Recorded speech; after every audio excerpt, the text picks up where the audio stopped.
Bonjour à tous, Gilles, l'agriculteur du Loiret. Bon, ça y est, le semoir est plein, il est réglé. On va pouvoir aller au champ. On va aller au champ où il y avait du tournesol l'année dernière qu'on avait fait en street till. Vous avez dû voir les vidéos l'année dernière. Là, on va aller semer le blé en direct dedans. Et ben, on va fermer la trémie. Tout est prêt pour partir. Allez, hop, on ferme tout ça. Alors ça y est, nous voilà arrivés dans la parcelle. Alors cette parcelle, je l'ai commencé ce matin.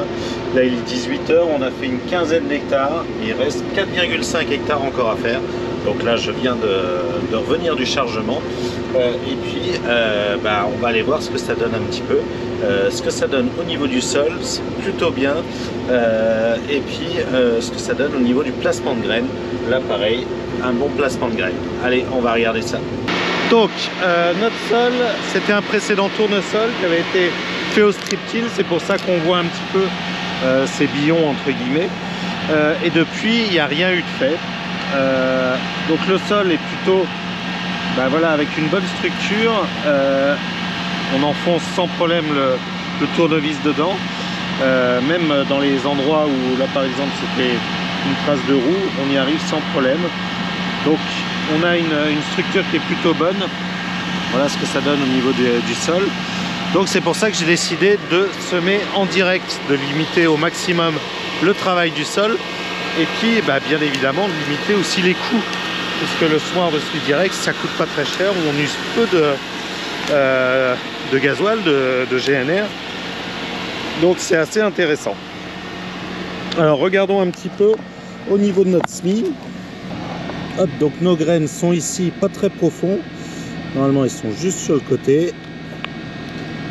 Hop, j'en ai bougé une. Bon, là, il y a un caillou, elles vont pas être là. Hop, voilà, elles sont là à 1 cm, 1 cm et demi. Alors, moi, j'aime pas quand c'est trop profond. Ce que je veux, c'est que ce soit juste enterré, mais pas que ce soit très profond. Là, j'en ai redéterré une. Voilà, donc elles sont ici à 1-2 cm. Voilà, maintenant, il n'y a plus qu'à terminer ce champ. Là, il reste 5 hectares. On va essayer de terminer ce soir et après, on va repartir dans les blés de colza. Là, l'objectif de cette vidéo, c'est de vous montrer un peu toutes les implantations que je vais faire cette année. Donc, il y a une partie en direct derrière du tournesol, cette pièce-là. 2 autres petites pièces où on va retravailler avant parce que le sol avait besoin d'être retravaillé avec un précédent tournesol.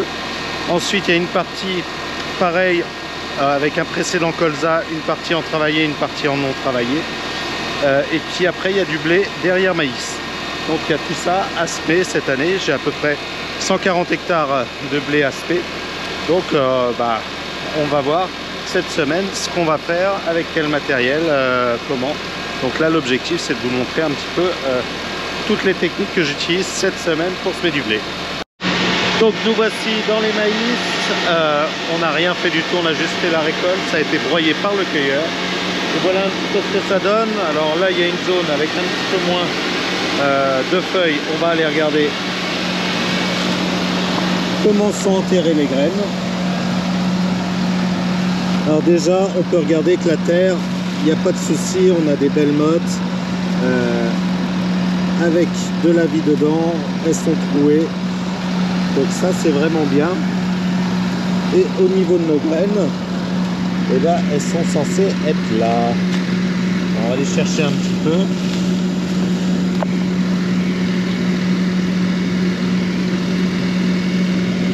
Et les voilà, elles sont là, elles sont dans le frais. Alors quand il y a un petit peu de feuilles, c'est vrai que ça pince un petit peu de feuilles avec les graines, c'est pas forcément gênant. Donc elles sont là dans le sillon. Donc là j'ai mis un petit peu plus profond. On a un bon 2 cm de profondeur. L'objectif c'est que dans les zones où il y a beaucoup de fans de maïs, tout ça, ça a tendance à un petit peu moins enterrer.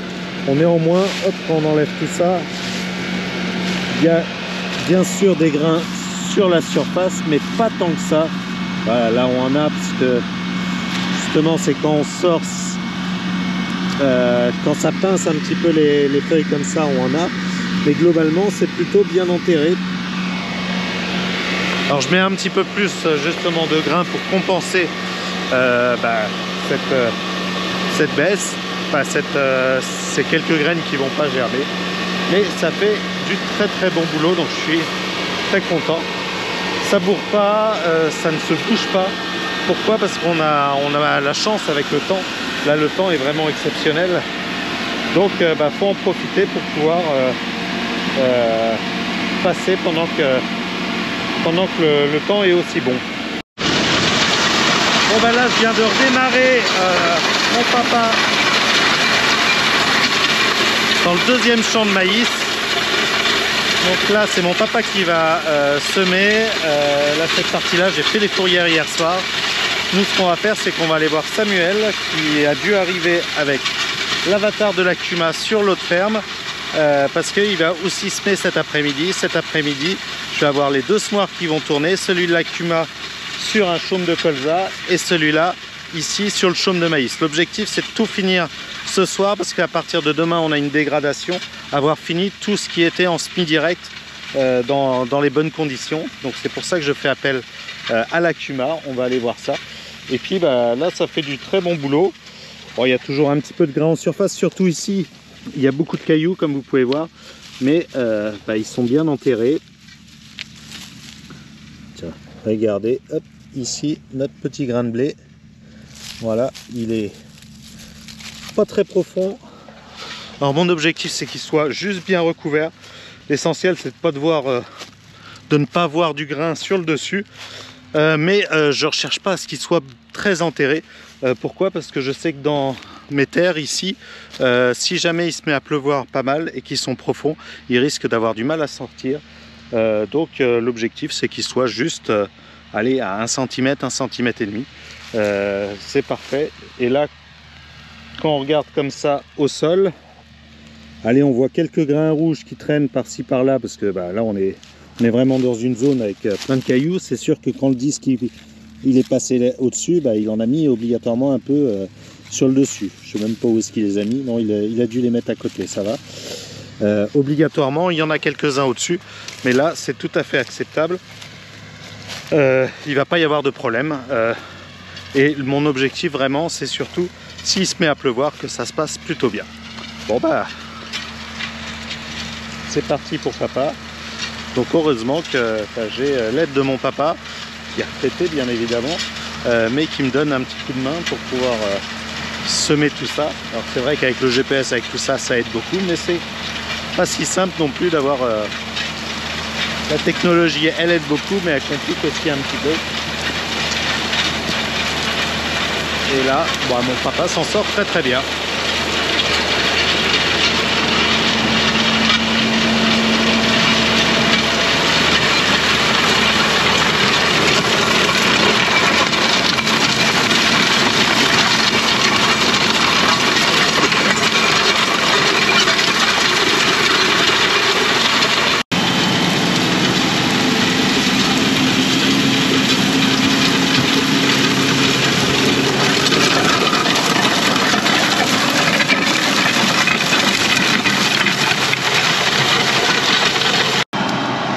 Bon nous voici derrière l'avatar 12 mètres et voilà nos petits grains. Alors on est derrière un colza, il a été traité pour le détruire. Il y a un peu de mauvaise herbe quand même, là vous voyez sur le dessus. Mais globalement, le colza il est en train de mourir et donc il va laisser la place au blé avec sur ce petit mulch. Donc il n'y a pas eu de couvert sur ce champ là parce qu'il faisait vraiment trop sec cet été. On a juste laissé les pousses de colza et encore elles ont eu un petit peu de mal. Donc voilà l'avatar 12 mètres. Donc beaucoup plus impressionnant que le 6 mètres en une seule rangée et écarté à 25 cm de large. Et franchement ça va très bien. Là hier ils ont fait une journée où ils ont fait 90 hectares dans la journée. Donc là il est 2h30. L'objectif c'est de faire la pièce des 40 hectares pour ce soir. Ce qui fait que dans l'après-midi, on va essayer de semer autour de 50 hectares.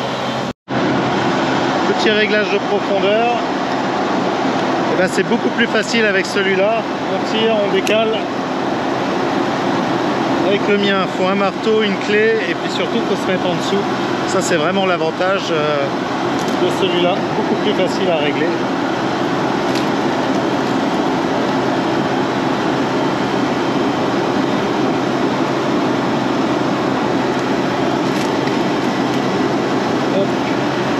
poser tout seul. Bon, le problème, c'est qu'il y a pas mal d'éléments.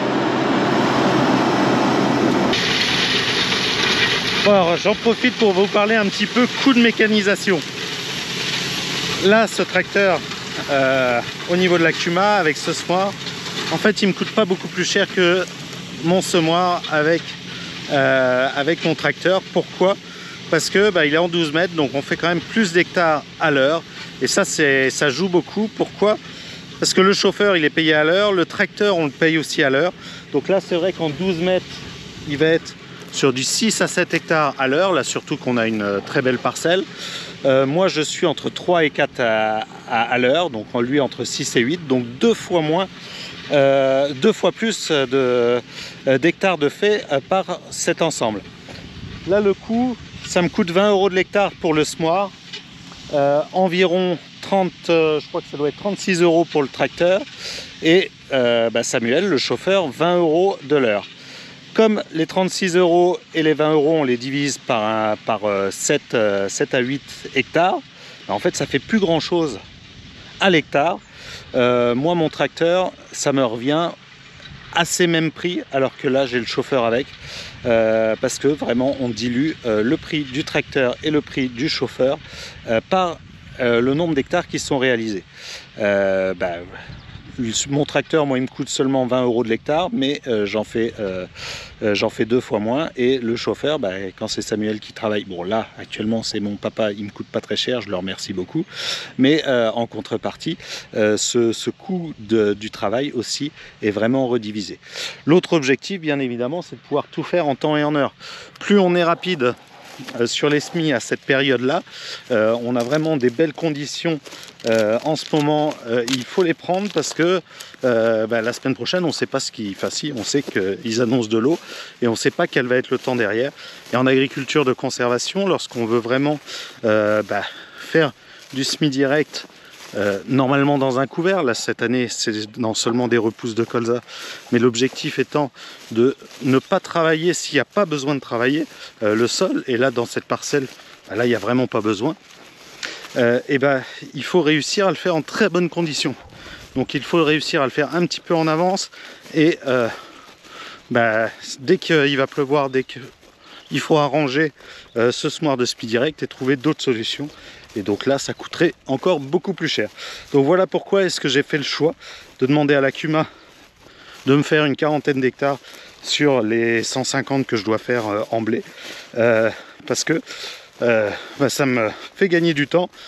Et puis deuxièmement, je suis plutôt en avance plutôt que d'être en retard, où là, ça devient compliqué. Bon allez, pendant ce temps-là, papa travaille, Samuel travaille. Et moi, je vais aller chercher mon petit 411, la buteuse, parce que j'ai les oignons à buter, et comme il va pleuvoir sûrement à partir de demain, je veux que ce soit fait avant la pluie aussi, sinon ça va être la galère. Donc allez, on est parti. Donc bien sûr, première étape, on allume la console, c'est ça le plus important, parce que c'est elle qui va nous guider. Nous à la main, ce serait quasiment impossible d'être aussi droit, enfin ce qu'on faisait avant. Même à 2 chauffeurs, on ne faisait pas aussi bien. Donc là, le guidage en RTK, c'est quand même l'idéal. C'est pour ça que j'avais équipé aussi ce tracteur-là pour pouvoir faire tout ça. Alors certes, c'est un tracteur qui est assez ancien, qui a plus de 20 ans, mais avec juste en rééquipant avec une nouvelle console. Bon, ça c'est la console qu'il y a sur les autres tracteurs, mais en équipant ce tracteur de la partie,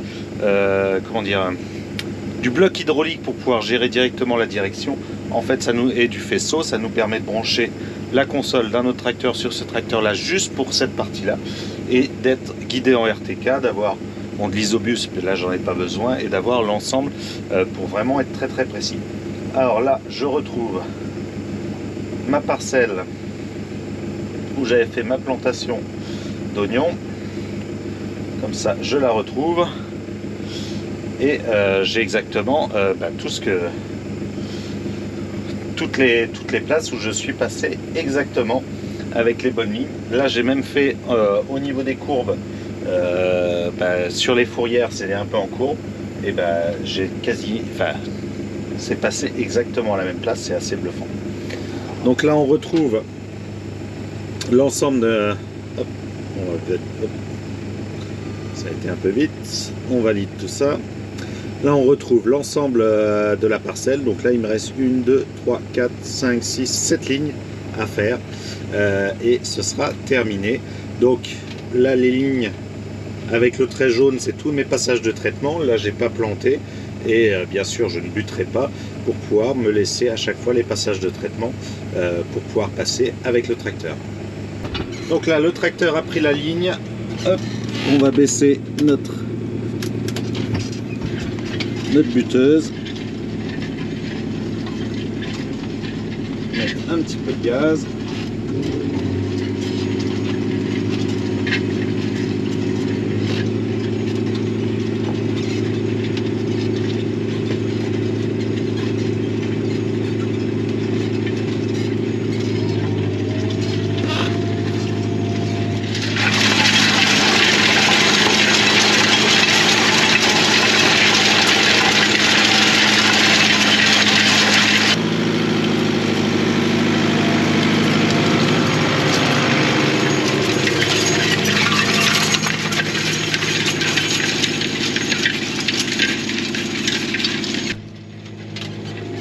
Donc là, on voit bien les lignes qui sont parfaitement en place et on passe bien là où il y a les oignons. Alors moi, ce que je surveille, c'est justement qu'on soit bien aligné. Bien sûr, j'ai remesuré exactement qu'on passe à la bonne place, régler le décalage au niveau de l'outil et là, ça passe exactement là où il faut. Et ce qui est bien, c'est que dans quelques mois, on pourra refaire un deuxième butage où on passera exactement à la même place. Alors bien sûr, on réglera un petit peu la buteuse pour faire des buts un peu plus larges, un peu moins hautes, et on pourra refaire un deuxième passage qui fera aussi un désherbage. Comme là, vous pouvez voir, c'est ouvert, il y a du régras qui a poussé, et ben là ça permet, c'est pour ça aussi que j'ai attendu un petit peu pour faire ce butage, ça permet de faire un premier désherbage mécanique par le côté butage. Comme les oignons étaient pré-butés, ils peuvent attendre comme ça, ils commencent déjà à s'enraciner, il n'y a aucun souci. Et là, on refait le petit butage, ça fait un nettoyage. Et quand on fera un deuxième butage, ça refera encore un nettoyage. Et tout ce qui est fait au niveau mécanique, ça évite d'utiliser du désherbage. Parce qu'au niveau de l'oignon, le désherbage est un gros enjeu. Comme c'est une plante qui couvre pas vraiment le sol, c'est plutôt une plante qui laisse passer la lumière. Donc il y a souvent des gros problèmes de désherbage. Bon, allez. On continue. Là, ça fait du super bon boulot et on va se dépêcher de finir ça pour aller finir de semer là où Samuel a été semé avec l'avatar de 10 mètres. Je vous expliquerai pourquoi. On a 4 passages à faire, il lui manquait un peu de semences et j'ai décidé de le faire avec l'avatar 6 mètres pour pouvoir faire un comparatif, avoir justement ces 4 passages en écartement 16,6 cm par rapport à l'écartement 25 et qu'on voit un petit peu s'il y a une incidence sur le rendement à la fin. Allez, on se retrouve dans l'autre tracteur sur l'autre champ. Donc là, je viens compléter ce que Samuel a fait hier en fait. Donc il reste un hectare et demi. L'intérêt, c'est que comme il a enregistré aussi avec son tracteur sur sa tablette, moi je sais où est-ce qu'il s'était arrêté, on retrouve exactement tous les éléments. Ça permet de savoir exactement ce qui a été fait. Donc pourquoi est-ce qu'on fait ça? Pour 2 raisons. Déjà parce que je lui avais donné juste ce qu'il fallait comme semence, un petit peu moins pour qu'il finisse vite, qu'il puisse continuer chez un collègue sans avoir à vider le semoir, pas perdre de temps. Moi de toute manière j'ai encore de cette semence à faire. Et la deuxième chose, c'était l'occasion aussi de faire un essai, ce que ça donnait une partie à 25 d'écartement et une partie à 16. Est-ce que vraiment ça a une incidence? Est-ce qu'en termes de rendement ce sera pareil? Ça va nous permettre de voir un petit peu tout ça. Bon là vraiment cet objectif d'avoir fait tout ça, c'était de pouvoir semer assez rapidement parce que là on voit que le temps est en train de changer. On va avoir de la pluie et tout ce qui est fait là dans de très bonnes conditions, là on est juste avant le 15 octobre, on doit être le 13 ou le 14, tout ce qui a été fait là, c'est des blés qui vont normalement bien partir, qui vont pas poser de soucis. Il y aura juste à gérer sûrement les insectes parce qu'on est un petit peu en avance par rapport aux autres années. Mais en semi-direct, il vaut mieux être quelques jours en avance que quelques jours en retard parce que les derniers jours sont vraiment très compliqués. Donc c'est pour ça que là sur cette semaine, là en 4 jours, on a vraiment mis le paquet, on a semé plus de 110 hectares, que toute la partie semi-direct soit faite. Et il va me rester 25 à 30 hectares en TCS où là il va falloir préparer le sol. Et là j'attends un petit peu. Pourquoi? Pour laisser, pour passer un petit peu cette période du 15-20 octobre où on a plus de levée de graminées. Et donc en TCS c'est souvent des champs qui sont un petit peu plus sales. Et l'objectif c'est de laisser passer cette partie levée de graminées avant de retravailler. Donc là ils annoncent un petit peu de pluie, on va faire ça tranquillement. Là maintenant on va prendre le temps de bien faire les choses. Là on s'est dépêché pour gagner en termes de temps et puis pour réussir à vraiment que les choses soient faites plus tôt que prévu. Et pour la deuxième partie, on va se calmer un petit peu, on va retravailler un petit peu les sols là où il y en a besoin. Voilà. Donc j'espère que cette petite vidéo sur ces 4 jours de semis vous ont plu. Donc on a fait du semis derrière tournesol, derrière maïs, derrière colza.